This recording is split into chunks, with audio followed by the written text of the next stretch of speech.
Honorable President Sir, I'm Tina Dabi and I belong to the Rajasthan cadre. I would like to begin by expressing my profound and heartfelt gratitude to the Honorable President of India for giving us time out of his busy schedule to address, guide and inspire us today. It is a matter of great pride and privilege to have got an opportunity to speak about the collective experience of the most memorable journey undertaken by each officer of the 2016 batch of the Indian Administrative Service.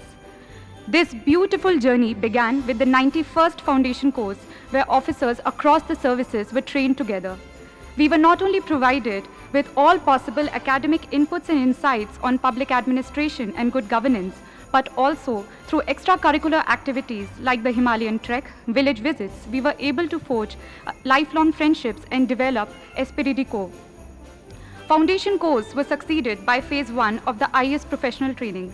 We got the priceless opportunity to travel across the length and breadth of the country.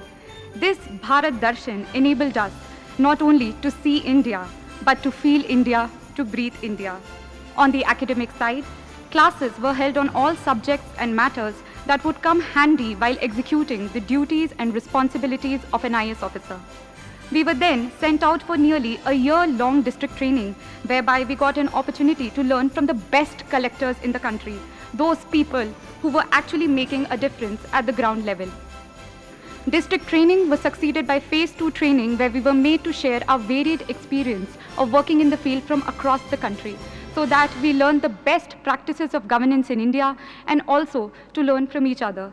Phase 2 towards the end had a week-long foreign study tour to help us understand the governance models followed elsewhere. When I had joined the service 2 years ago, I did not have much idea on what it really means to be an IAS officer and how an IAS officer could fulfill his or her responsibilities to meet the expectations of this great nation.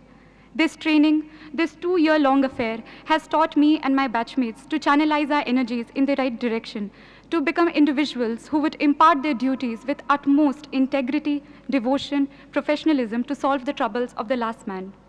To conclude, I would like to quote a few lines from the Academy song of the Lal Bahadur Shastri National Academy of Administration, Mussoorie, which echoes in the hearts and mind of all of us, which we all 176 officers have pledged to live by, what this training has really taught us.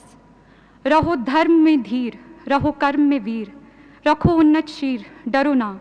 Be firm in your faith, be courageous in action, keep your head erect, fear not. Thank you.